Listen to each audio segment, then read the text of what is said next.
Assalamualaikum warahmatullahi wabarakatuh. Alhamdulillah wassalatu wassalamu ala rasulillah wa ala alihi wa sahbihi wa mawalah amma ba'da.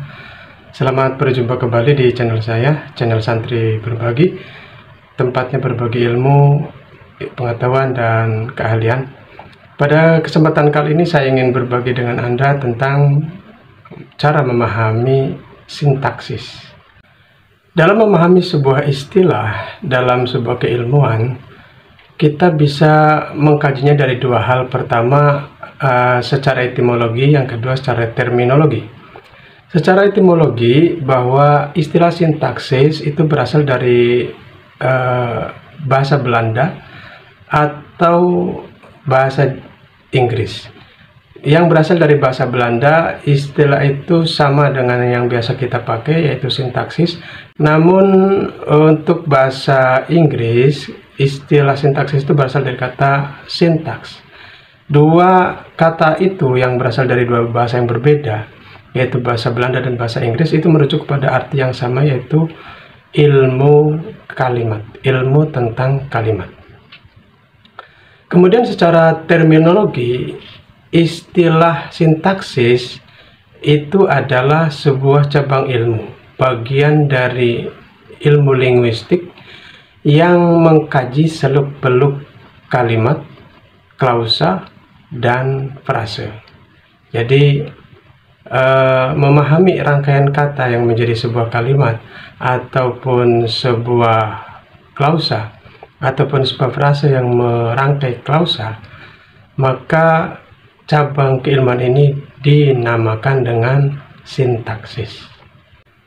Sebelum berbicara lebih jauh mengenai pengertian dan pembahasan sintaksis, perlu diketahui perbedaan dan kesamaan antara sintaksis itu sendiri dengan morfologi, karena memang antara sintaksis dan morfologi ini sama-sama mengkaji kata.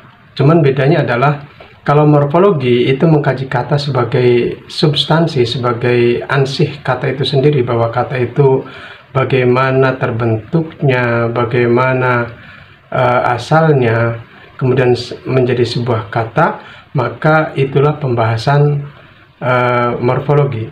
Sementara sintaksis itu sendiri adalah bagaimana kata itu, jadi sintaksis itu berbicara mengenai struktur kalimat. Jadi bagaimana kata itu tersusun menjadi sebuah kalimat, dalam rangkaiannya menempati sebuah fungsi, sebuah pos tertentu dalam kalimat tersebut, sehingga terbentuklah makna atau pesan yang ingin disampaikan dari kalimat tersebut. Itu adalah sintaksis. Jadi dalam sintaksis, kata itu merupakan unsur terkecil yang dikaji, di mana kata itu dikaji karena memang memiliki hubungan dengan kata lain dalam rangkaian kalimat tersebut, dalam struktur kalimat tersebut, sehingga menjadi sebuah kalimat utuh yang memiliki makna dan memiliki pesan yang ingin disampaikan. Nah, kata tersebut yang dikaji itu terangkai, memiliki hubungan dengan kata lain dalam bentuk frase dan atau klausa sampai menjadi kalimat, sehingga ketika dikaji itu kata tersebut bukan murni bentuknya, bukan murni substansinya, tetapi bagaimana kata itu menduduki sebuah fungsi dalam kalimat tersebut. Contohnya fungsi subjek, predikat, objek, keterangan, dan juga pelengkap. Kemudian sintaksis sendiri juga, selain memang kata menjadi pembahasan, menjadi satuan terkecil yang dibahas dalam sintaksis, sintaksis itu sendiri juga membahas kalimat yang merupakan satuan terbesarnya yang dibahas. Bagaimana kalimat itu terbentuk dari kata, atau sebaliknya bagaimana kata-kata itu membentuk sebuah kalimat yang berarti dan yang memiliki pesan, sehingga orang yang mendengar, yang menerima tuturan itu bisa menerima dan bisa memahami pesan dan maknanya. Nah, untuk contoh bahwa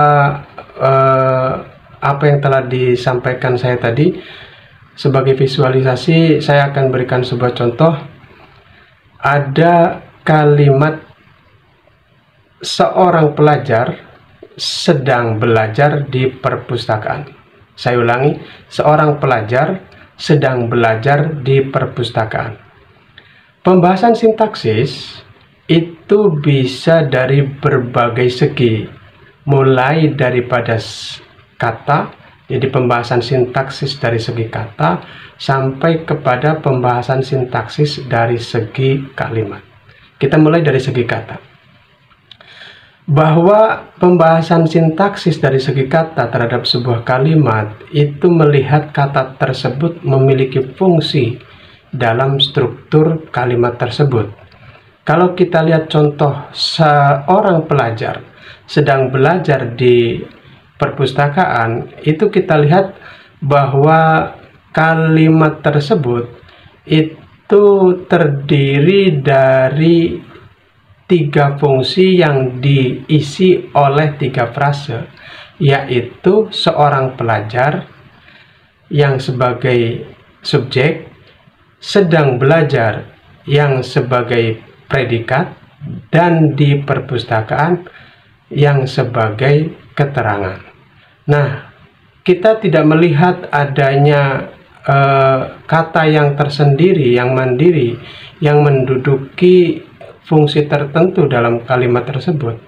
Kalau untuk contoh analisa sintaksis dari segi kata ini, kita bisa ambilkan contoh lain, umpamanya ibu menggoreng ikan.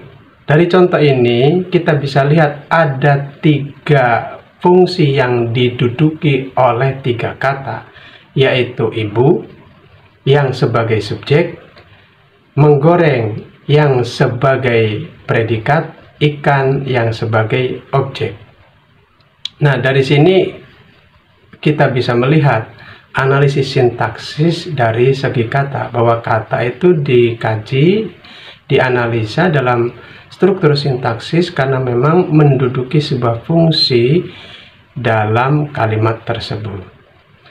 Nah, kemudian analisis sintaksis juga bisa dilihat dari segi frase, bahwa frase ini itu sama seperti kata, itu menduduki sebuah fungsi dalam struktur sintaksis. Kita kembali kepada contoh tadi, seorang pelajar sedang belajar di perpustakaan. Kalimat tersebut ada 3 frase yang menduduki 3 fungsi, di mana seorang pelajar itu adalah frase kata benda yang menjadi subjek pada kalimat tersebut, sedang belajar adalah frase kata kerja yang menjadi predikat dalam kalimat tersebut, dan di perpustakaan yang merupakan frase kata depan yang menjadi keterangan pada kalimat tersebut. Nah, dengan cara inilah kita bisa mengkaji kalimat struktur sintaksis dari segi frase. Jadi tidak murni frasenya yang dikaji, tidak murni substansi frasenya yang dikaji, tapi bahwa frase itu menduduki sebuah fungsi dalam struktur sintaksis tersebut. Kemudian berikutnya adalah bahwa analisa sintaksis itu bisa dilihat dari segi klausa, dalam artian bahwa seperti contoh tadi, seorang pelajar sedang belajar di perpustakaan, itu kita bisa lihat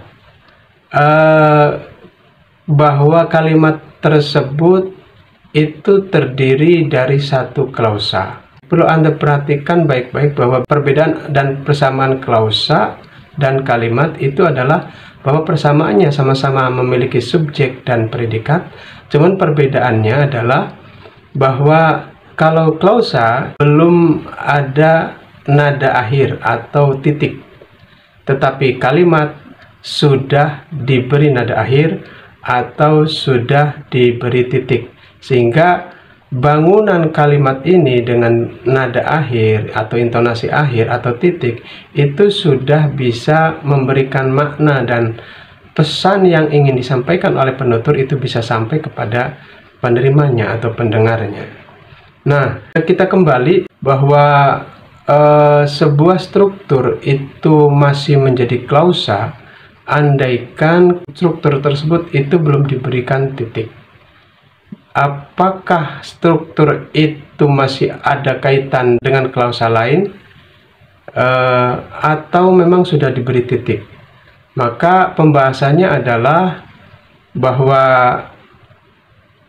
analisis dari segi klausa ini, apakah memang klausa tersebut, struktur tersebut itu menjadi klausa syarat atau klausa jawab dari sebuah kalimat majmuk umpamanya, atau kalimat bersyarat. Maka dari situlah kita bisa melihat analisis sintaksis dari segi klausa. Nah, dalam kalimat tersebut seorang pelajar sedang belajar di perpustakaan, struktur sintaksis tersebut itu sudah menjadi kalimat karena memang dia hanya terdiri dari satu klausa. Dia tidak ada kaitan dengan klausa sebelumnya atau klausa sesudahnya. Jadi hanya murni satu klausa, sehingga kita bisa mengatakan bahwa klausa itu, bahwa kalimat itu adalah kalimat tunggal karena memang terdiri dari hanya satu klausa. Kemudian sebagai contoh bahwa analisis sintaksis dari segi klausa itu bisa kita lihat dari sebuah contoh, ibu menggoreng ikan dan bapak mencuci mobil. Nah, dari contoh tadi itu kita bisa lihat bahwa kalimat tersebut ada dua klausa. Klausa pertama adalah ibu menggoreng ikan. Klausa kedua adalah bapak mencuci mobil. Kalimat yang terbangun dari dua klausa itu memberikan arti bahwa ada dua kejadian yang bersamaan, yang berlangsung dalam waktu yang sama. Nah, maka salah satunya tidak bisa akan membentuk makna itu kalau memang dihilangkan dari bangunan sintaksis tersebut. Maka adanya